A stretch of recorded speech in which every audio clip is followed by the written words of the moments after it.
Matamgi Manipuri Wari channel asibu tabiriba khwai pumnamakpu taram nokchari ngasi amuk lobirasi Nungshiramloi khanbra taramathoi suba tangka Risi Thoibigi manglanda tawringai ringtone gi horaba khonjelna manglan pumba kaihali save tawdaba number adu langtaknana kana oiraboi ningdana paikhatli Hello Risi tapna Hello kana Aini Thajani Thoja haibadi Ngasai Dadabu gari na thengkibado Oh Aidi khangludre Ngasai do Dadada lale hayogdrena haizigina torokpani Aibu ngakpiyu ko dada Please Ai soikreba Thaja Marai contact tawna hairei E Adugi oire Aidi kaisu khandena haikrabadudi nakhoi babungoi deso Adu oirasu ai samang na heudabado nungaitaba aduda ado haujipu adum naribo haujipudi kaisu tawdreda kharabudi chiye Risi Thoibi oiraboi ningna call adu pairubani adubu atopa ama oirambana ma wari sananingba poktri masa adu ihai hainadri Thaja wa makha taraklami hidakadi charabra dada Hauzik faudi chadri chaksa chadriba aduda Oh ado ngaiha wari saba yadoi natro Risi hainadrabani adubu karamna talli sanaroisi haigani upai leite ihai hainadana pakhum pirei Hoi kaisu kaidi Mabuksu yamna phaiye dadase pukchelsu yamna chawi masaksu yam phajai Risi wakhal haifet khali Ngasi second khra thengnabasida aise phai phati ka khangbirene Risi Thajagi wahaiduda noklai Oh aduro wari haise nateda ado dadase aina hana ukragum tawi ado dadase hausi kai honarige hausi DM commerce da second semester tamliye Oh adu dei ga chapmanare dase kaidanum ukrena khaleba aina dada haina kaurise class manaraga leirami adubu kaukhrabanina adum kaurage ko Risi khumningdana khumi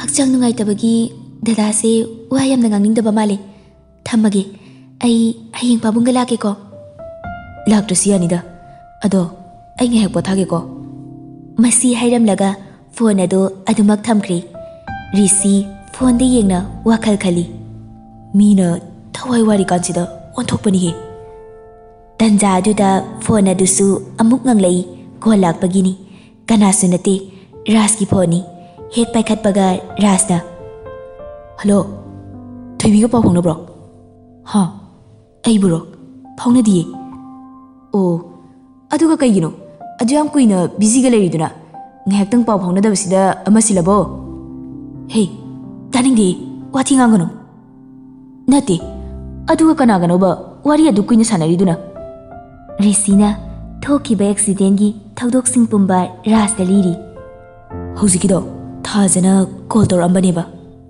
Nupi macha aduna nangonde attack torpai mawongni ne dude Is wakhal gadi Thoibi gi pawbu kari lege Tu adugi ne aina nanga mu paw phonarabra na hangise Ekhoi mama dasu aina phone tawbani makoisu Chechobugi mapanupa ama luhongni na chatli aduna moigasu paw phongna di mama hoisu numit 10 mukti leirakani hai chechogida luhongbugi marang tawbaduda wari ga sanafam khangdre Risi nungai jade masada gari gumba ama ipan panna leiri jarak jahingna bagumna Ras khon wanglapna Risi da nganglei Kariba kinjani enang yetle kainaga aibu mi atopro Yamna ne Nungcthoi yengning deko Haima sauga leine Saudri Nangdi mitop tawnaga toksile Ras amuk taptharaga Fare ai mama hoiga paw phaunarabadi amuk phone torke Hoi larik pajaro Hoi page ado nasado yam thina ri sokta banatro yam thini ri soktre phajana khongse kharadi se gairi phana sangna di phole ꯅꯨꯡꯁꯨ ꯅꯨꯡꯉꯥꯏꯇꯦ ꯇꯧꯔꯤꯁꯦ ꯅꯣꯛꯁꯨ ꯌꯥꯝ ꯅꯣꯛꯅꯤꯡꯉꯦ ꯑꯩꯗꯤ ꯅꯇꯨ ꯊꯤꯕ ꯆꯠꯄꯗ accident ꯊꯣꯛꯑꯦ ꯍꯥꯏꯁꯤꯅꯤ ꯔꯥꯖꯅ ꯐꯃꯨꯡꯗ ꯊꯥꯔꯒ ꯅꯣꯛꯄꯗꯨ ꯔꯤꯁꯤꯁꯨ ꯇꯥꯏ ꯔꯤꯁꯤ ꯅꯨꯡꯉꯥꯏꯇꯅ ꯍꯥꯏꯔꯛꯂꯝꯃꯤ ꯃꯁꯤ ꯄꯨꯝꯅꯃꯛ ꯃꯥꯅ ꯊꯣꯛꯍꯟꯕꯅꯤ ꯑꯩ ꯌꯥꯝꯅ ꯋꯥꯔꯤꯕꯅꯤꯀꯣ ꯌꯥꯝꯅ ꯀꯔꯦꯝꯅꯔꯛꯀꯅꯣ ꯔꯥꯖꯒ ꯔꯤꯁꯤꯒ ꯄꯨꯈꯝ ꯑꯃꯠꯇꯗ ꯆꯥꯃꯤꯟꯅꯔꯛꯄꯅꯤ ꯏ ꯃꯔꯤꯒꯨꯝꯅ ꯂꯨꯝꯅ ꯇꯤꯟꯅꯖꯔꯤꯕ ꯃꯔꯨꯞ ꯑꯅꯤꯅꯤ ꯅꯣꯛꯈꯦꯗꯅ ꯋꯥꯔꯤ ꯇꯧꯖꯔꯕꯁꯨ ꯔꯥꯖ ꯅꯨꯡꯉꯥꯏꯅ ꯇꯧꯕꯗꯤ ꯅꯠꯇꯦ ꯃꯔꯨꯞ ꯔꯤꯁꯤꯒꯤ ꯑꯋꯥꯕ ꯈꯔꯗ ꯑꯣꯏꯔꯕꯁꯨ ꯀꯣꯛꯅꯕ ꯍꯥꯏꯖꯔꯤꯕꯅꯤ ꯔꯥꯖ ꯅꯣꯛꯄ ꯂꯦꯞꯂꯗꯨꯅ ꯑꯃꯨꯛ ꯃꯔꯨꯞꯀꯤ ꯅꯨꯡꯉꯥꯏꯇꯕ ꯑꯗꯨ ꯊꯦꯝꯖꯤꯟꯕꯤ ꯍꯣꯏꯁꯦ ꯀꯩꯁꯨ ꯈꯜꯂꯨꯔꯅꯨ ꯁꯦ ꯍꯤꯗꯥꯛꯀꯗꯣ ꯐꯖꯅ ꯆꯥꯊꯣ ꯑꯗꯨꯒ ꯐꯖꯅ ꯄꯣꯊꯥꯔꯣꯀꯣ ꯅꯪꯒꯤ ꯊꯣꯏꯕꯤꯗꯣ ꯀꯩꯁꯨ ꯃꯥꯡꯉꯣꯏ ꯑꯩꯅꯅꯦ ꯐꯪꯅꯕ ꯊꯤꯕꯤꯅꯤ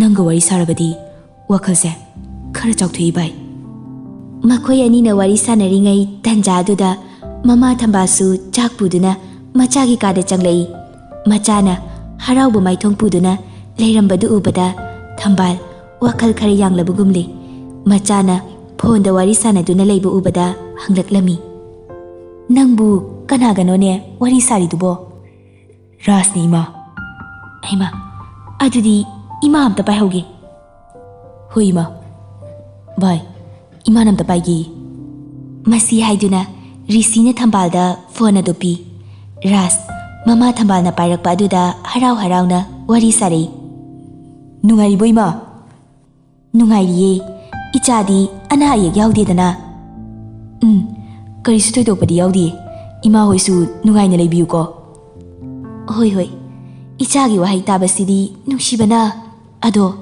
ꯏꯃꯥ ꯀꯩꯅꯣꯝꯇ ꯍꯪꯒꯦꯅꯦ ꯅꯪꯕꯣ ꯔꯤꯁꯤ ꯃꯃꯥꯅ ꯍꯪꯒꯗꯧꯔꯤꯕ ꯋꯥꯔꯤ ꯑꯗꯨ ꯈꯪꯂꯕꯒꯨꯝꯅ ꯋꯥꯔꯤ ꯑꯗꯨ ꯂꯣꯏꯁꯤꯟꯅꯅꯕ ꯍꯥꯏꯔꯛꯏ ꯃꯥ ꯔꯥꯖꯇꯣ ꯌꯥꯝ ꯀꯨꯏꯅ ꯋꯥꯔꯤ ꯁꯥꯔꯨꯔꯅꯨ ꯑꯦꯛꯖꯥꯝ ꯀꯨꯏꯗ꯭ꯔꯕꯅꯤ ꯔꯤꯁꯤꯅ ꯍꯥꯏꯔꯤꯕꯗꯨ ꯇꯥꯔꯗꯨꯅ ꯔꯥꯖꯁꯨ ꯐꯣꯟꯗ ꯍꯥꯏꯔꯛꯏ ꯏꯃꯥ ꯑꯗꯨꯝ ꯍꯪꯉꯣ ꯑꯃꯗꯣ ꯍꯩꯄꯥ ꯁꯥꯔꯛꯀꯅꯣ ꯍꯥꯏꯌꯨ ꯊꯝꯕꯥꯜ ꯃꯆꯥꯒꯤ ꯃꯅꯥꯛꯇꯒꯤ ꯈꯔ ꯆꯠꯊꯣꯛꯂꯒ ꯔꯥꯖꯇ ꯍꯪꯂꯛꯂꯝꯃꯤ ꯉꯔꯥꯡꯗꯒꯤꯅꯦ ꯅꯪꯒꯤ ꯃꯔꯨꯞ ꯑꯁꯤꯅ ꯇꯧꯔꯤꯕꯁꯤꯕꯨ ꯅꯪꯕꯨ ꯃꯔꯝ ꯈꯪꯕ꯭ꯔꯅꯦ ꯊꯝꯕꯥꯜ ꯐꯣꯟ ꯑꯗꯨ ꯄꯥꯏꯅ ꯄꯥꯏꯅ ꯃꯆꯥꯗ ꯑꯃꯨꯛ ꯌꯦꯡꯉꯤ ꯔꯤꯁꯤ ꯃꯃꯥꯅ ꯌꯦꯡꯂꯛꯄꯗ ꯃꯃꯥꯏ ꯑꯗꯣ ꯐꯠ ꯂꯩꯊꯣꯛꯈꯤ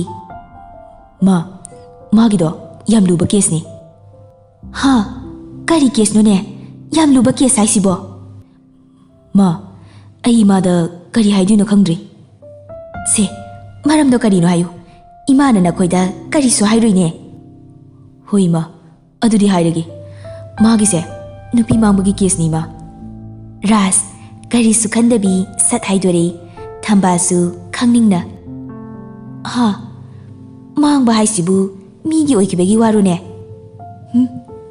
ꯑꯗꯨꯗꯤ ꯅꯠꯇꯦ ꯏꯃꯥ ꯃꯗꯨꯗꯤ ꯑꯣꯏꯔꯝꯒꯗꯕ ꯃꯥꯟꯗꯦ ꯑꯣ ꯑꯗꯨꯗꯤ ꯀꯝꯗꯧꯔꯤꯕꯖꯥꯠꯅꯣ ꯂꯣꯠꯀꯦ ꯌꯥꯎꯅ ꯂꯣꯠꯂꯤꯕ꯭ꯔꯥ ꯍꯧꯖꯤꯛ ꯐꯥꯎꯕꯒꯤꯗꯤ ꯏꯃꯥ ꯇꯪ ꯇꯥꯕꯗꯤ ꯈꯪꯗ꯭ꯔꯤꯌꯦ ꯔꯤꯁꯤ ꯃꯃꯥꯅ ꯀꯨꯏꯅ ꯋꯥꯔꯤ ꯁꯥꯗꯨꯅ ꯂꯩꯈꯤꯕ ꯑꯗꯨꯗ ꯃꯃꯥꯕꯨ ꯀꯧꯔꯛꯂꯝꯃꯤ ꯌꯥꯔꯦ ꯏꯃꯥ ꯔꯥꯖꯇꯣ ꯃꯇꯝ ꯌꯥꯝꯅ ꯃꯥꯡꯂꯅꯤꯌꯦ ꯍꯣꯏ ꯍꯣꯏ ꯐꯔꯦ ꯃꯔꯝ ꯈꯤꯇꯪꯕꯨ ꯈꯪꯉꯕꯗꯤ ꯌꯥꯔꯦ ꯄꯣꯊꯥꯖꯔꯣꯀꯣ ꯔꯥꯖꯅ ꯑꯃꯨꯛ ꯍꯣꯏ ꯑꯗꯣ ꯏꯃꯥꯁꯨ ꯋꯥꯈꯜ ꯅꯨꯡꯉꯥꯏꯅ ꯂꯩꯌꯨꯀꯣ ꯋꯥꯈꯜ ꯑꯋꯥꯕꯒ ꯈꯟꯖꯟꯒꯅꯨ ꯃꯗꯨꯅꯅꯦ ꯑꯅꯥꯕ ꯑꯣꯏꯔꯛꯅꯕꯅꯤ ꯔꯥꯖꯀꯤ ꯋꯥꯍꯩꯗꯨꯗ ꯊꯝꯕꯥꯜ ꯃꯥꯏꯊꯣꯡꯗ ꯅꯣꯛꯐꯦꯠ ꯇꯧꯖꯩ ꯊꯝꯃꯣ ꯏꯆꯥꯒ ꯋꯥꯔꯤ ꯁꯥꯕꯁꯦ ꯋꯥꯈꯜ ꯏꯌꯥꯡ ꯌꯥꯡꯉꯤ ꯔꯥꯖꯁꯨ ꯐꯣꯟ ꯊꯝꯈ꯭ꯔꯦ ꯍꯧꯖꯤꯛꯇ ꯄꯨꯡꯂꯥꯡ ꯂꯥꯡꯂꯝꯕ ꯑꯗꯣ ꯑꯃꯨꯛ ꯏꯆꯤꯛ ꯆꯤꯛꯈ꯭ꯔꯦ ꯊꯝꯕꯥꯜ ꯃꯆꯥꯒꯤ ꯅꯥꯛꯇ ꯑꯃꯨꯛ ꯆꯪꯂꯛꯇꯨꯅ ꯃꯆꯥꯕꯨ ꯆꯥꯛ ꯄꯤꯖꯔꯒ ꯍꯤꯗꯥꯛꯁꯨ ꯄꯤꯖꯔꯦ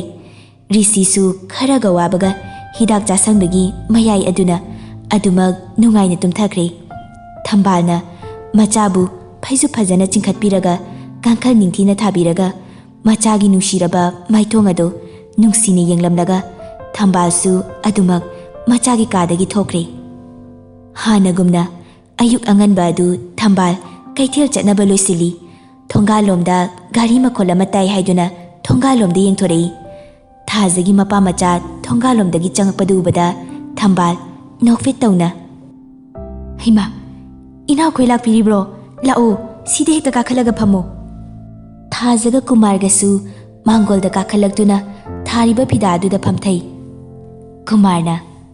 Hoi Tema, Ichanupise, Masana Marala Robanina, Naranga Inda, Mangak Narabra Kandi, Nung Hikan Bagane, Chat Luciana Hibandana, La Ibani Tema. Tambal, no me tauna, Tazadi Yingi. Hima, Ichana Wakalina Kansan Bagiwangani, Karisu Kalurano, Nabundo, Karisu Tedo Pataudri, Yamkana Sopasana Tabadubu. Kangri Tema, Naranga Hindi, Pakatana Tumdrabani, Itaimabu, Kadai Zapiduino. Ha, a sea Kaitel Sida, Puro Karakayoli, Adugi Zakena, Loisilam Libani. Taza, Nasai Makai, Wangangdana, Tumina Rambadu, Tambalna, Kaitel Jatnabagi, Wafam Hirapaduda, Masu, Wari Sabayauri. Mamana Chatuadi, Dadadi Kamaina Toba. Tambal, Tazadi Yingduna. Ngasidi, Queen Galera Rida. I quick a Pamina Bamadane, Piram Lagayol Halamadabani. Taza, Mapada Mai on Sinduna. Mama Lakri Paba, I quish like his rapabu. Yabudi Yaini.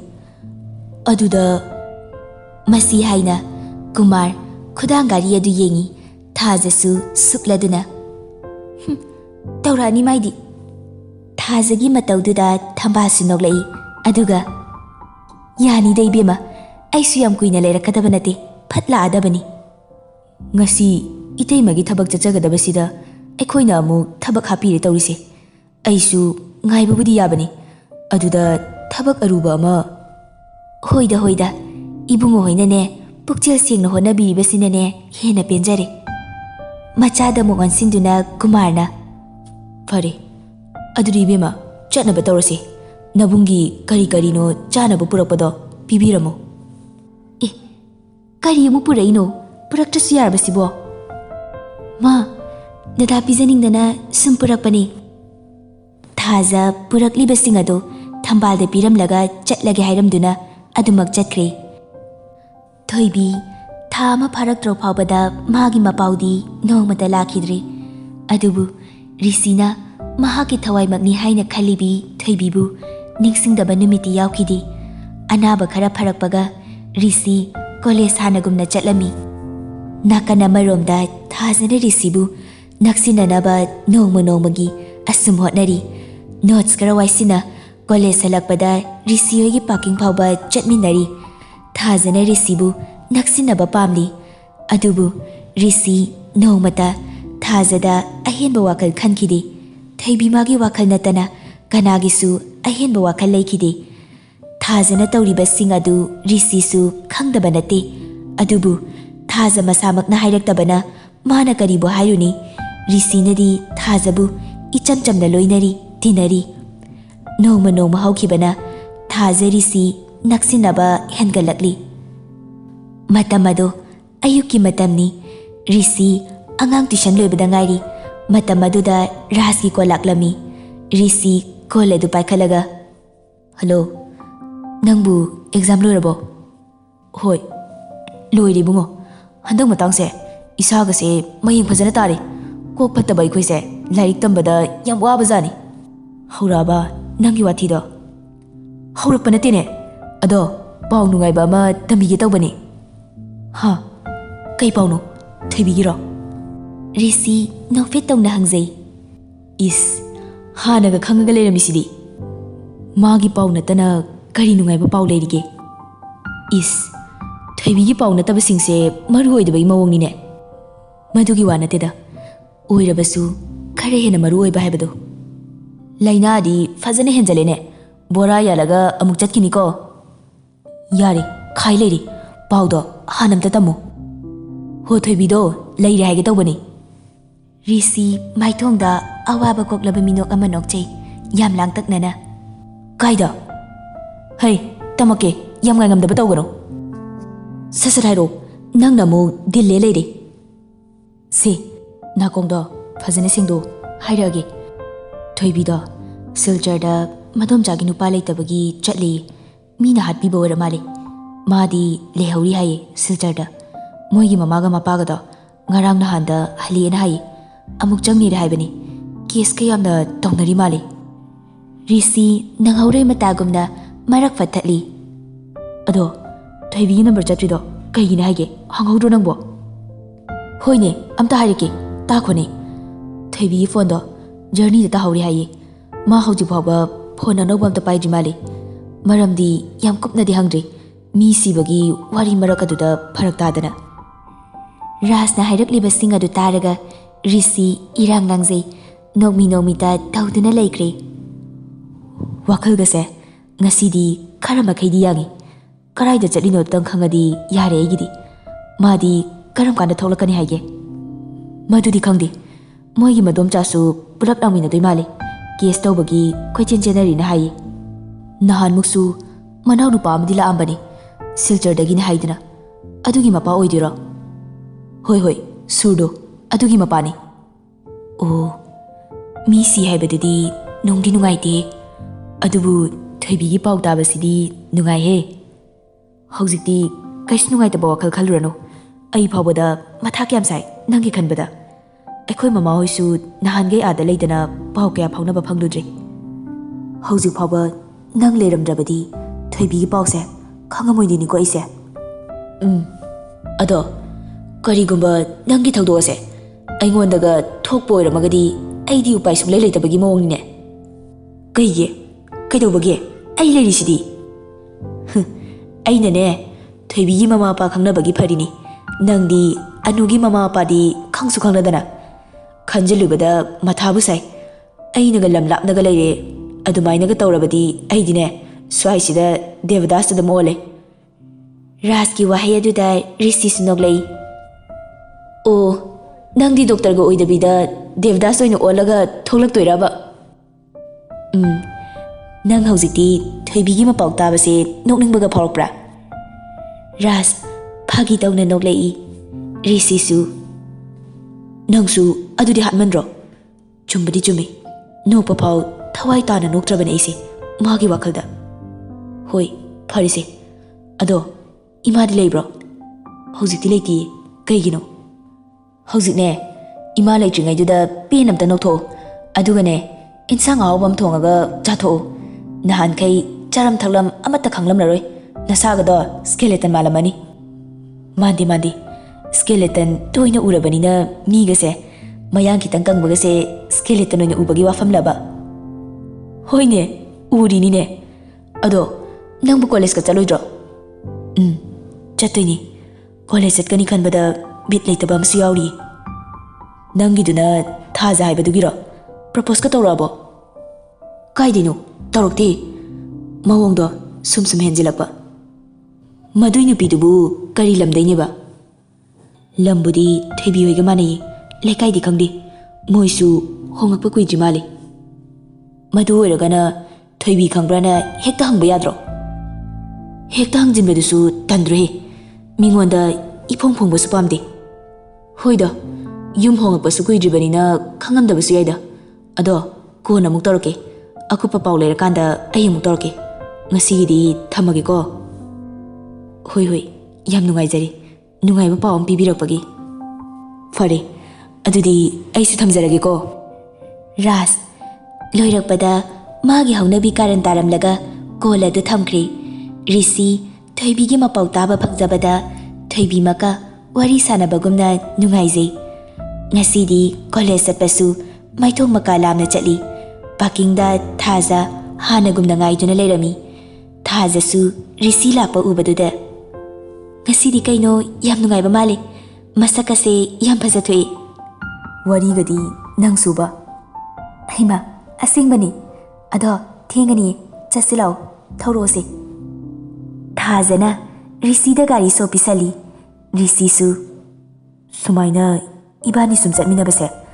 Mina yamna lana ui. Hayeng khaidi ngairamano. Haima sibu kaidorage kanana lana urino. Mina lana urasu ekhoidi kaisu khanadrisidi. Hoi aduna ibani na khanadabanidana. Ado mina di karisu khangdedana. Mina khalasu ekhoina kemta khandra lore. Se thengi thawro.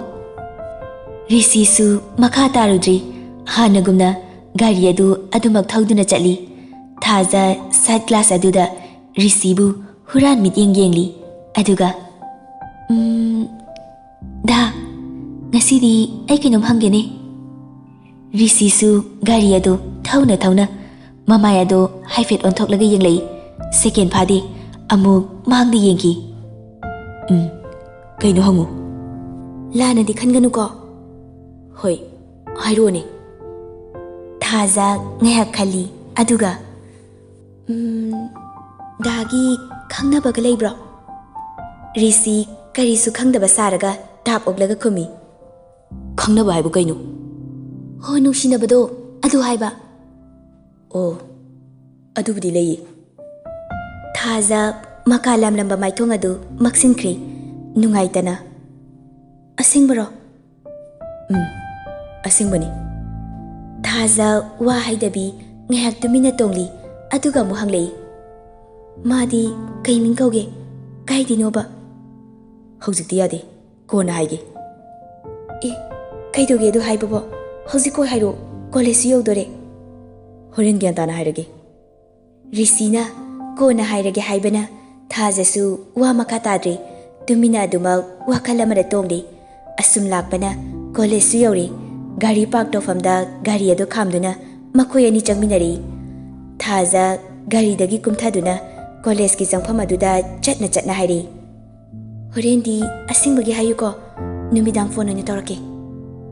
ꯔꯤꯁꯤ ꯁꯣ ꯑꯗꯣ ꯑꯃꯨꯛ ꯊꯥꯖꯗ ꯄꯤꯔꯛꯏ. ꯑꯗꯨꯒ ꯅꯪꯁꯨ ꯑꯗꯨꯒꯤꯕꯨ ꯋꯥ ꯑꯣꯏꯅ ꯑꯗꯨꯝ ꯍꯪꯂꯛꯏꯍꯦ. ꯑꯗꯨ ꯈꯪꯉꯒ ꯀꯩꯗꯧꯒꯦ ꯍꯥꯏꯅꯣ ꯅꯪꯕꯣ? ꯌꯥꯗ꯭ꯔꯣ, ꯃꯁꯛ ꯈꯪꯒꯦ ꯇꯧꯕꯅꯤ. ꯃꯈꯣꯏ ꯑꯅꯤ ꯋꯥꯔꯤ ꯁꯥꯟꯅ ꯁꯥꯟꯅꯅ ꯂꯥꯛꯃꯤꯟꯅꯔꯛꯏ.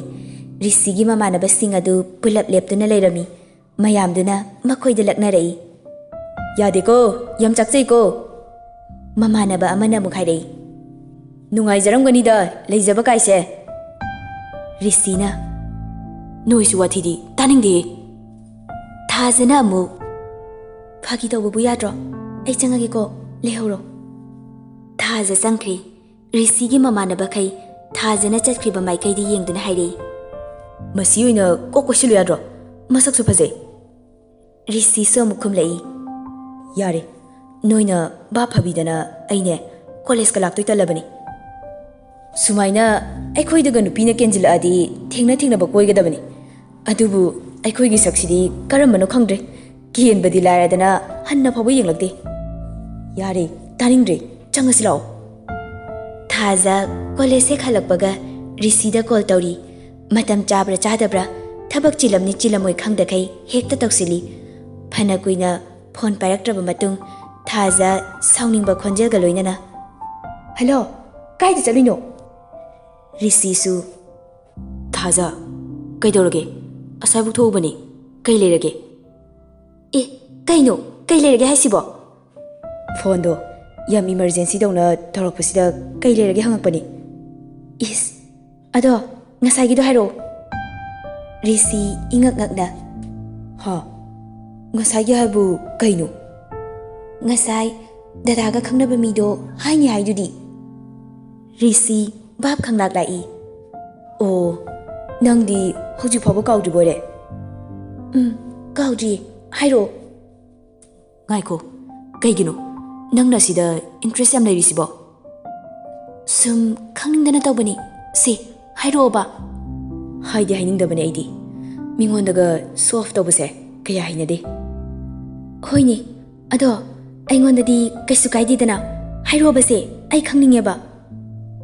ꯂꯝꯕꯨꯗꯤ ꯅꯣꯏ ꯑꯗꯥꯏꯗꯒꯤꯅꯤ. ꯃꯃꯤꯡꯗꯤ ꯍꯩ ꯏꯕꯨꯡꯉꯣ, ꯅꯪꯕꯨ ꯑꯝꯇ ꯂꯥꯛꯎꯅꯦ. ꯍꯣꯏ ꯏꯃꯥ, ꯂꯥꯛꯑꯒꯦ. ꯔꯤꯁꯤ ꯃꯃꯥꯅ ꯀꯧꯔꯛꯄ ꯑꯗꯨꯗ ꯃꯄꯥꯟꯗꯩ ꯀꯧꯔꯦ, ꯃꯤ ꯂꯥꯛꯄ ꯃꯥꯜꯂꯦ. ꯑꯩ ꯊꯝꯃꯒꯦꯀꯣ, ꯀꯣꯟꯅ ꯑꯃꯨꯛ ꯁꯥꯟꯅꯔꯁꯤ. ꯃꯁꯤ ꯍꯥꯏꯔꯝꯂꯒ ꯐꯣꯟ ꯑꯗꯨ ꯊꯝꯈ꯭ꯔꯦ. ꯊꯥꯖꯗꯤ ꯃꯈꯣꯏ ꯑꯗꯥꯏꯗꯅꯤ ꯍꯥꯏꯕꯗꯨꯗ ꯋꯥꯈꯜ ꯈꯜꯂꯤ. ꯃꯥꯒꯤꯁꯤꯕꯨ ꯑꯩꯗ ꯗꯥꯏꯔꯦꯛ ꯍꯥꯏꯕ ꯉꯝꯗꯕꯒꯤ ꯅꯥꯀꯣꯏꯅꯅ ꯍꯥꯏꯕ ꯑꯣꯏꯔꯤꯖꯥꯠꯂꯅꯦ? ꯑꯁ, ꯈꯪꯗ꯭ꯔꯦꯗ. ꯑꯁꯨꯛ ꯅꯤꯡꯊꯤꯕ ꯅꯨꯄꯥꯁꯤꯅꯒ ꯍꯥꯏꯔꯛꯂꯗꯤ ꯑꯩꯗꯤ ꯉꯥꯎꯔꯦꯗꯅ. ꯊꯥꯖ ꯃꯁꯤ ꯈꯟꯅ ꯃꯊꯟꯇ ꯑꯃꯨꯛ ꯏꯀꯥꯏꯖꯔꯤ. ꯃꯃꯥꯏ ꯑꯗꯨ ꯃꯣꯟꯗ ꯑꯃꯨꯛ ꯎꯞꯁꯤꯟꯗꯨꯅ ꯅꯣꯛꯆꯔꯤ. ꯃꯥꯒꯤ ꯑꯣꯏꯕ ꯃꯪꯂꯥꯟ ꯀꯌꯥ ꯁꯥꯒꯠꯂꯤ ꯅꯨꯃꯤꯠ ꯑꯗꯨꯗ꯫